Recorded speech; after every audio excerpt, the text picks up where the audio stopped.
몇백이 깨져요. 그만 찍으세요. 촬영 마감입니다. 여기까지. 결혼식 날은 돌아오지 않아요. 이런 말을 하고 싶진 않았지만 그러니까 더 그레이스 무비.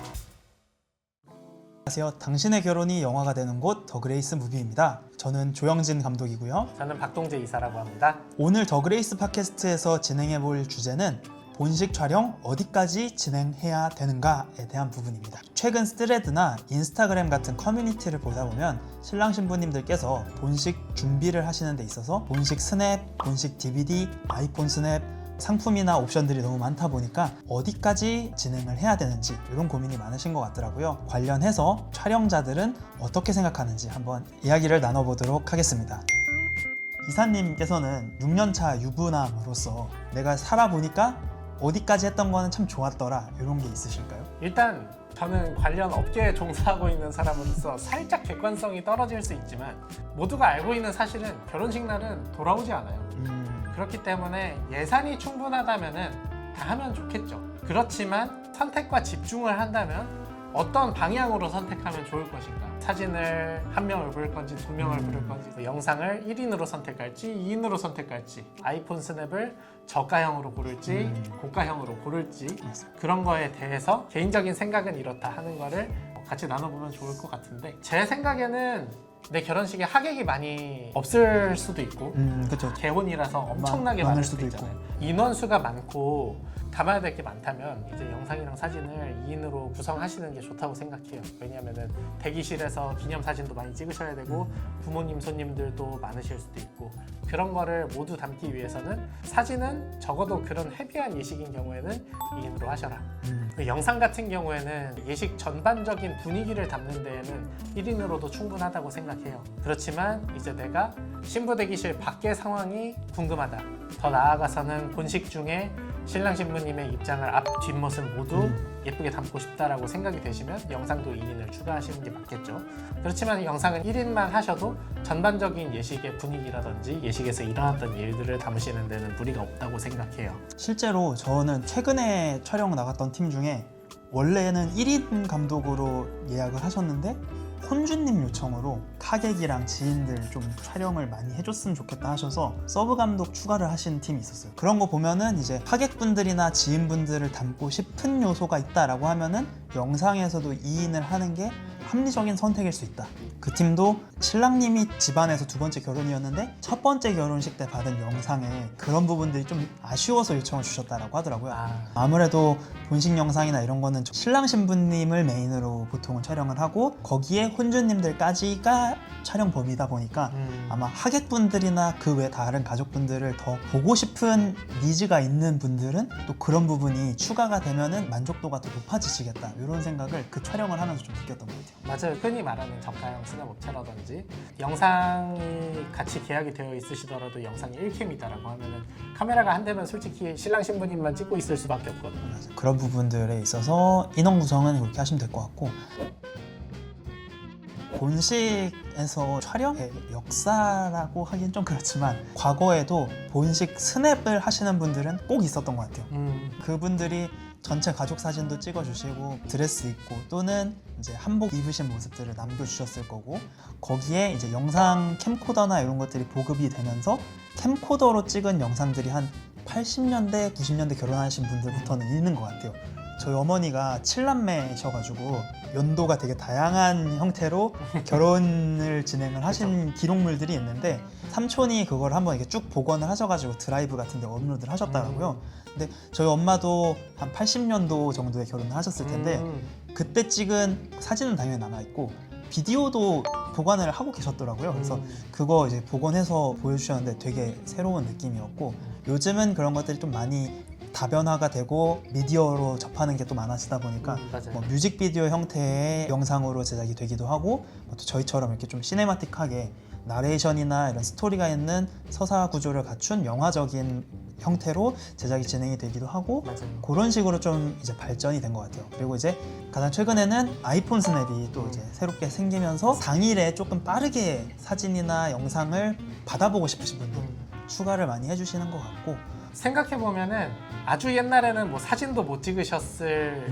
분들도 계실 거고, 중간에는 사진만 찍으셨던 분들도 계실 거고, 그리고 어느 중간에는 캠코더라는 게 보급이 되면서 영상도 촬영하신 분들이 있으실 수도 있겠지만 2026년을 살아가고 있는 저희가 선택폭을 가지고 있다는 것은 그것을 어디까지 선택을 해야 되냐라는 당위성을 떠나서 옵션을 가질 수가 많은 거는 저희가 상당히 좋은 시대에 살고 있다고 생각해요. 근데 이제 그거를 어디까지 이제 선택을 해야 되느냐의 문제인 건데, 아이폰 스냅의 필요성은 땡큐 카드를 제공하는 부분이라고 생각해요. 그렇죠. 결혼식 끝나면은 다들 와줘서 고맙다고 일일이 뭐 멘트를 생각해 가시면서 말씀들을 많이 하시잖아요. 근데 땡큐 카드가 있으면 좋은 점이 결혼식 끝나고 한 장 보내면서 말문을 틀 수 있으니까 훨씬 편하다고 하시더라고요. 그래서 하객분들이 많으시고 또 연락을 돌려야 될 곳들이 많고 그런 경우에는 땡큐 카드가 제공이 되는 아이폰 스냅이랑 계약을 하시는 게 장점이 있을 수 있겠다고 생각이 들더라고요. 단순히 내가 사진을 빨리 받아보고 싶기 때문에 내가 그냥 캐주얼한 사진을 좋아하기 때문에 아이폰 스냅을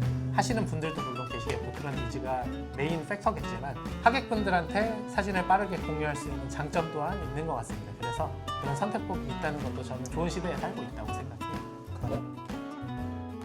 그리고 이제 아이폰 스냅을 지나서 본식 DVD도 생각을 해보면은 한 3가지 정도로 정리를 해볼 수 있을 것 같은데, 그냥 기록형 본식 DVD인 업체들이 있고 뮤직비디오 형태로 제작해 주시는 데들이 있고, 세 번째로는 시네마틱한 느낌으로 제작을 해주시는 데가 있는 것 같아요. 그래서 세 개를 굳이 비교를 하자면 기록형은 예식의 전체 흐름이나 상황을 단순히 이제 기록하는 거에 조금 더 중점을 둔 업체들인 것 같고, 뮤직비디오형은 기록을 한 것 중에서 노래에 맞춰서 하나의 뮤직비디오처럼 제작을 해주는 그런 업체인 것 같아요. 그리고 마지막으로 시네마틱형 같은 경우에는 혼주님 인터뷰랄지 아니면 혼인서약 내용이랄지 이런 나레이션들을 또 같이 얹어가지고 스토리가 있는, 서사가 있는 작품으로서, 영화로서 이렇게 시네마틱하게 제작을 해주는 업체들이 나뉘어져 있다라고 생각을 할 수 있을 거다.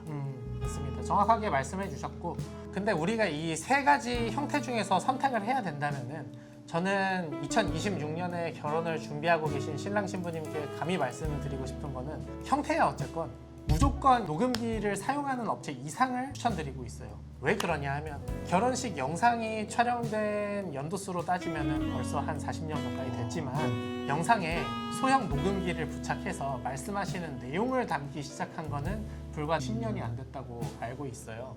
축사, 뭐 덕담, 주례 이런 것에 내용을 고음질로 담아드리는 거는 그거보다는 고급화의 문제라고 생각해요. 영상의 내용을 또렷하게 담을 수 있고 그런 장점이 있기 때문에 그런 부분에 대해서는 녹음기를 꼭 사용하는 업체를 계약하셔라라고 자신 있게 말씀드릴 수 있을 것 같습니다. 실제 사례를 하나 조금 소개를 드리려고 하는데, 제가 촬영하고 편집해드린 신랑 신부님이 계세요. 예식 당일에는 저는 인지를 하지 못하고 있었는데 혼주님께서 이제 건강이 악화되셔서 호스피스 병동에 입원을 하시게 된 경우가 있었어요.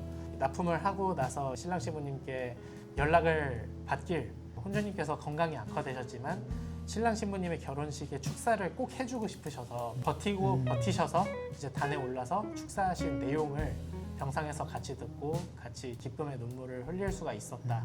그러고 추억하는 시간을 앞으로도 가질 수 있을 것 같다. 이런 말씀을 해주신 신랑 신부님께서 계셨어요.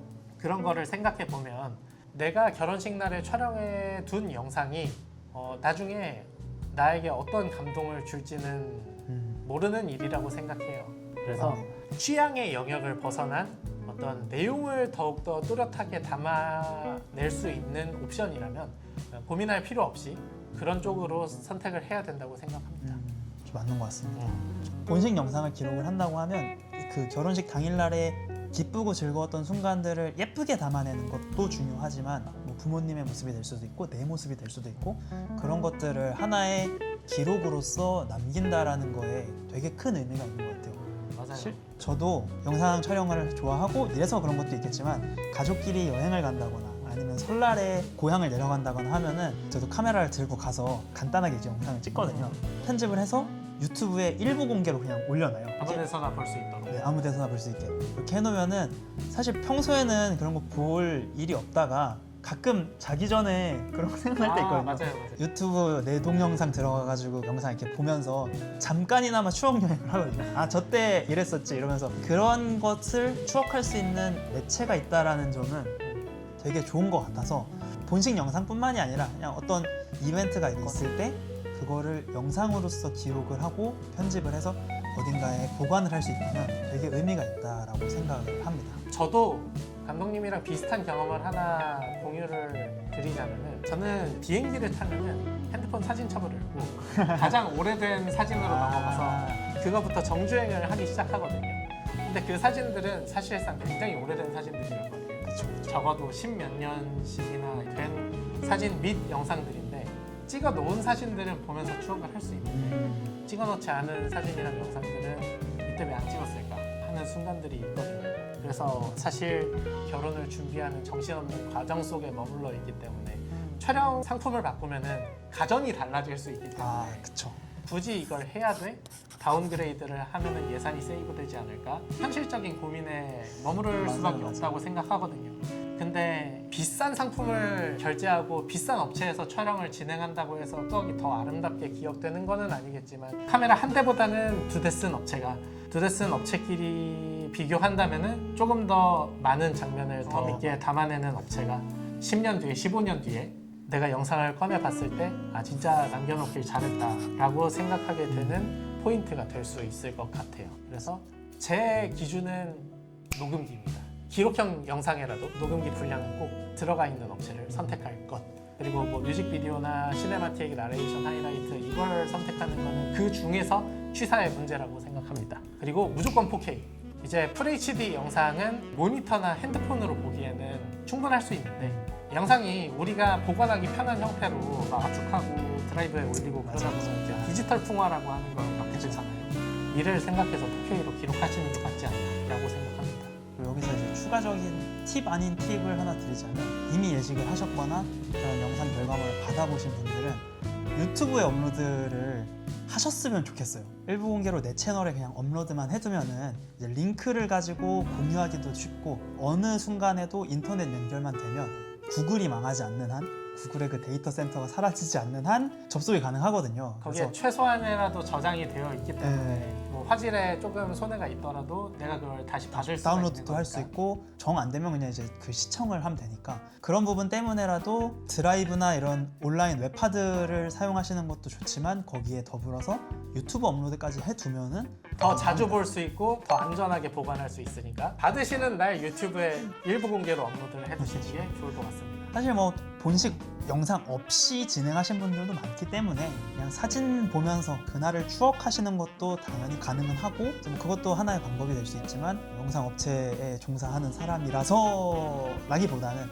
이렇게 잘 마무리되어 있는 어떤 하나의 영상으로서 그거를 추억하는 것도 되게 좋다라고 생각해서 저도 추후에 결혼을 하게 된다면 영상은 아마 꼭 하지 않을까 이렇게 생각을 합니다. 맞아요. 결혼을 하게 되면은 결혼을 준비하기 이전보다 시간이 훨씬 빠르게 지나가요. 저는 연애를 4년 하고 결혼이 지금 6년째라서 지금 10년 만난 지 차. 10년 됐는데 연애할 때 시간이 뭔가 더 길었던 것 같은 느낌이 있어요. 기분상, 체감상으로. 그럴 수 있죠. 그러다 보니까 시간이 지나는 속도는 굉장히 빠르거든요.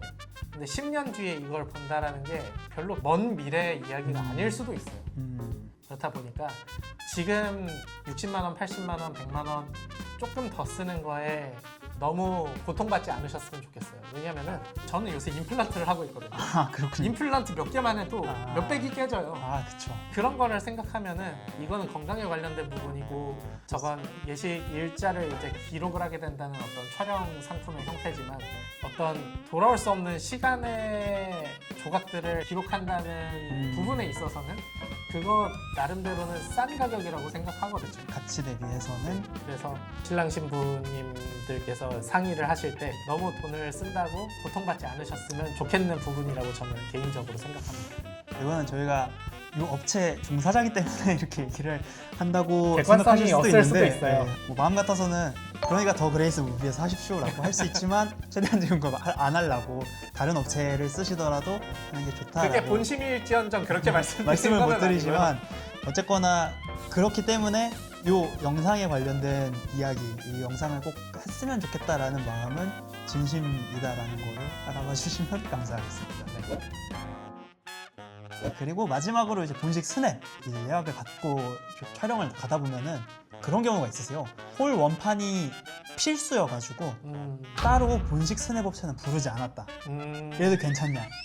라고 하시는 경우가 있는데, 그렇게 오시는 경우에 저희가 이제 배정을 할 때 가능하다면 스냅도 하셨던 감독님이나 아니면 연차가 좀 있으셔서 연출이 가능하신 감독님들을 배정해드리는 경우가 있는데, 그게 아니라고 하면은 본식 스냅도 하는 거를 저는 추천을 드리기는 해요. 왜 그러냐면 현재 한국 웨딩 현장에서는 메인 스냅 작가님이 예식의 전반을 사실 주도하신다라고 봐도 무방해요. 신랑 신부님 도착하시면은 그때부터 신랑 신부님 헤어 해가지고 여기서 촬영하겠습니다 이렇게 이동하고, 지금부터는 하객 맞이 시간입니다 이런 거를 컨트롤 하시는 분은 예도도 아니고 식장 매니저도 아니고 이모님도 아니고 스냅 작가님이시거든요. 그래서 스냅 작가님이 계셔야 조금 더 원활하게 이제 진행이 가능하고, 시작하고 난 이후부터는 사실 사회자분이 식순에 맞춰서 하기 때문에 그런 게 상관이 없을 수 있는데, 식이 시작되기 전 그리고 식이 끝나고 기념사진 촬영을 할 때, 이때는 스냅 작가님의 역할이 굉장히 중요하거든요. 그래서 그런 부분에 있어서는 있는 게 확실히 좋다. 그리고 그 연출을 진행하시는 분의 실력이나 경험이나 디테일이나 이런 부분에 따라서 영상도 그렇고 아이폰 스냅도 그렇고 결과물의 차이가 여기서 많이 발생을 하거든요. 스냅 작가님을 만약에 한다면 이런 부분이 있다는 것도 한번 생각해 봐 주시면 좋을 것 같습니다. 맞아요. 스냅 작가의 역할은 사진을 촬영하는 기능만 있다라고 하기보다는 본식 전에 일어나는 신랑 신부님의 촬영 순서를 통제하는 기능까지도 하고 있는 거라고 생각을 하시면 편할 것 같습니다. 시간 안배를 잘 하시는 스냅 작가분들은 그 결과물부터 다르다고 생각해요. 그 결과물에서 오는 시너지를 본식 영상 작가랑 아이폰 작가님들이 같이 가져가는 거라고 생각을 하고, 반면에 시간 안배를 제대로 못 하시는 작가님들 같은 경우에는 찍었던 컷을 다시 찍는다든지 여기 갔다 저기 갔다 앉았다 일어났다 그러면은 드레스 실장님은 그 베일도 또 폈다가 말았다가 폈다가 그 정리하는 동안에 시간 소요가 생각보다 많이 되기 때문에 그런 부분들이 진짜 영향을 많이 줍니다. 그래서 경험 많은 분들을 선호하는 것에는 사진도 많이 찍어봤으니까 예쁘게 나오겠지가 있지만, 전체적인 시계의 흐름과 진행을 다양하게 경험해왔기 때문에 지금 시간이면 뭘 해야 되고 다양하게 담으려면 이렇게 해야 되겠구나, 그런 레시피들이 많이 있어야 모든 상황에서 균일한 퀄리티를 내주시는 것 같더라고요. 가끔 그런 경우도 있어요. 이제 본식 스냅을 예약을 따로 안 하시고 지인 중에 전업으로 다른 영역의 사진을 촬영하시는 분이 계셔서 야 그냥 너가 찍어줘 이렇게 부탁을 해서 지인분이 본식을 촬영하러 오시는 경우가 간혹 있으신데, 다른 영역에서 사진을 정말로 스페셜하게 잘 찍으시는 분이라고 하더라도 웨딩홀에서의 상황은 굉장히 특수해서 웨딩홀에서의 시간이 어떻게 흘러가는지에 대한 경험과 워크플로우가 수립이 되어 있지 않으신 분들은 굉장히 당황하세요. 대기실에서 어머님들을 어떤 순서로 찍는 게 효율적인지, 장갑은 빼고 찍으시는 게 맞는지, 하다못해 어머님 아버님께서 원판 찍을 때 어느 곳에 서는 게 이제 일반적으로 찍는 방법인지에 대한 게 수립되지 않은 채로 오시는 분들이 있으실 수 있어요. 예식장에서는 1분 1초가 중요하거든요. 예식 끝나고 시간이 좀 촉박할 때는 한 5초만 쭈뼛거려도 예식장에서 그 틈새를 알아채고 자, 이제 그만하세요. 그만 찍으세요. 촬영 마감입니다. 여기까지 찍고 나가실게요. 다음 예식 준비해야 돼서요. 이렇게 말씀하시는 경우가 있을 수 있어요. 그렇다 보니까 지인분들을 사진 작가로 부르는 거는 서브로는 괜찮은 것 같아요. 주로 본식 작가들이 찍는 앵글 외에 조금 더 신선한 구도와 신선한 시선으로 담아주시는 거는 괜찮다고 생각합니다. 그렇지만 이제 예식의 경험이나 예식에 대한 지식이 없으신데 메인 스냅에 총대를 메고 본식을 이끌어 가셔야 한다라고 하면은 그분에게도 조금 어려운 경험이 될 수가 있으니까 이런 상황이 발생할 수 있다는 거는 양지해 주시면 좋을 것 같습니다. 가끔 인스타나 이런 데 게시물 보다 보면은 나 아이돌 혼마 출신인데 지인 결혼식 가서 대포 카메라로 서브로 찍어줬어요 했을 때 나오는 사진들이 정말 예쁘거든요. 저희도 그거 진짜 너무 잘 찍으시고 좋은 지인을 뒀다, 저분은 진짜 참 축복받았다 이런 생각을 하는데, 그게 나올 수 있는 현장의 이면에는 메인 작가님의 디렉팅이 있기 때문에 인 것도 있다. 메인 작가님이 시간을 파악하고 그 자리에 그 시간에 신랑 신부님을 위치시켜 놓지 않으셨다면 그분께서도 그런 사진을 촬영하실 수가 없어요. 그런 부분들이 야 저거는 참 저분도 좋은 결과물 냈지만 그 이면에는 메인 작가님과 다른 감독님들의 이제 협업이나 이런 것들이 참 잘 되었겠구나. 그 현장이 되게 괜찮은 현장이었겠구나. 이런 생각을 한다라는 점도 한번 고려해 봐 주시면 좋을 것 같네요. 맞아요. 사실 본식이 진행되는 행사의 환경에는 어느 한 명이라도 맞습니다. 구멍을 내면은 다른 한 사람의 리소스 같은 곳에 투여돼서 그 구멍을 맞아요. 메꾸려고 하고 있는 특성이 있다 보니 예식 환경에 오시는 작가님들, 감독님들, 아이폰 실장님들, 헬퍼 실장님들 이분들은 각자 모두의 영역에서 사실 스페셜리스트이신 분들이거든요. 하지만 그 중에 어느 한 명 경험이 좀 부족하시거나 일련의 진행 과정에 대해서 조금 미숙하신 분들이 오신다면 좀 원활하지 않을 수 있다는 점 한번 생각해 보시면 좋겠다고 생각이 들었습니다. 또 커뮤니티나 이런 데 보다 보면은 스냅 작가랑 영상 감독이랑 기싸움을 한다거나 다툼이 있다거나 이런 글들을 좀 많이 보는데 저희도 그 컨텐츠 하나 찍었었죠. 그렇죠.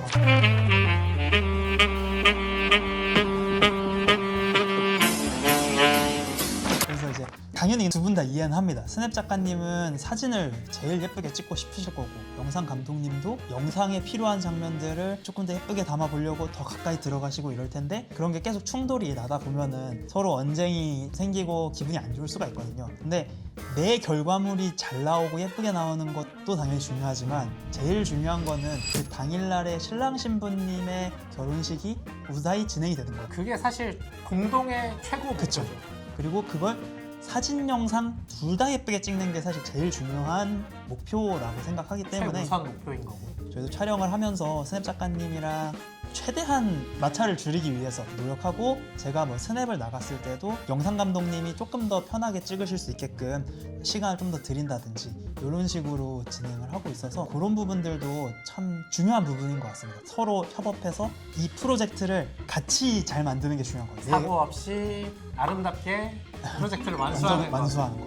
이게 공동의 최종 목표인 거니까.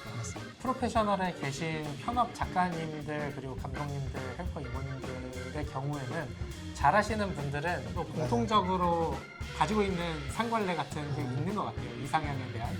작가님들 같은 경우에는 보통은 영상이 연출 하나 하겠다 그러면은 시간이 많이 촉박하지 않은 선에서 흔쾌히 하시라고 양보해 주시는 편이고 영상 감독님들 같은 경우에도 시간이 촉박하다면 내가 연출할 게 있어도 시 끝나고 촬영한다든지 아니면 작가님 디렉션에 따라서 대체해서 담는다든지 이모님들 같은 경우에는 작가님들이 어떤 디테일을 캐치할 거를 알아서 한 번만 보고 올게요 하고 들어가서 딱 프로페셔널하게 정리해주고 나오시고 그런 부분들을 가지고 있는 사람들 만나면은 예식이 좀 평화롭게 원만하게 또 좋은 방향으로 그렇게 찍은 결과물들은 결국에 결과물도 좋더라고요. 맞아요. 그쵸? 시작은 본식 스냅, DVD, 아이폰 스냅 어디까지 진행을 해야 될까로 시작을 했지만 어째서인지 결론은 우리 모두 배려와 관용의 자세로 현장에 임합시다 뭐 이런 식으로 흐름이 갔는데요. 사실은 어디까지 알아보느냐가 중요한 것도 있지만 결국에는 무엇을 알아보던지 간에 좋은 사람들을 만나는 게 참 프로페셔널한 사람을 만나는 것이 그것보다도 중요할 수 있다는 결론에 도달하게 된 것 같습니다. 그래서 이런 커뮤니티가 많아지면 많아질수록 이런 담론에 대해서 그래도 내 결과물이 제일 잘 나와야지 라고 하는 사람들보다는 그치 우리가 중요하게 생각할 건 신랑 신부님의 결혼식이지 라는 거에 대해서 조금 합의가 된다라고 하면은 좀 더 긍정적이고 좋은 예식 문화가 정착이 되지 않을까? 맞아요. 하면서 아까도 말씀드렸던 내용이지만 저희는 작가이기 전에 신랑 신부님의 결혼식을 도와드리는 서비스업의 개념이 더 크기 때문에 저희 포트폴리오가 우선이 되는 게 아니라 신랑 신부님 그날의 예식이 더 원활하게 진행되고 더 좋은 행복한 순간으로 남을 수 있도록 하는 게 1차적인 목표라고 생각합니다. 맞습니다. 첫 번째 나왔던 주제에 대해서 다시 정리를 하자면 본식 촬영 어디까지 해야 되는가? 이런 말을 하고 싶진 않았지만 그냥 돈이 되면 다 하는 게 좋다 이런 결론이 된 것 같은데 그래도 되는 시대니까 그게 다양한 상품들이 출시된 이유고 그런 상품을 폭넓게 선택할 수 있다는 거는 2026년을 살고 있는 저희의 어떤 특권이라면 특권이랄까요? 그런 것이기 때문에 할 수 있다면 다 하는 게 좋다라는 결론에 이른 것 같습니다. 굳이 정리를 한번 다시 하자면 본식 스냅은 예식의 지휘관으로서 필요하다. 맞습니다. 본식 영상은 이 예식을 오랫동안 추억할 수 있게 하는 기록물로서 기능을 하고 있고, 아이폰 스냅 같은 경우에는 예식 직후에 감사 인사를 드리거나 사진을 빨리 볼 수 있다는 장점도 있고 이런 편의적인 기능을 하고 있다라고 정리를 해볼 수 있으니까, 필요에 따라서 내가 처한 상황에 따라서 나는 뭐 요건 괜찮아 하면은 뭐 그런 거는 빼고, 이 정도까지는 이제 여러분들의 선택에 맡기면 될 것 같고요. 좀래는 이제 이런 좀 긍정적인 커뮤니티가 형성이 됐으면 좋겠다라는 마음으로 오늘 컨텐츠를 또 이렇게 마무리해 보도록 하겠습니다. 네. 그러면은 다음 시간에 또 인사드리겠습니다. 지금까지 더 그레이스 팟캐스트였습니다.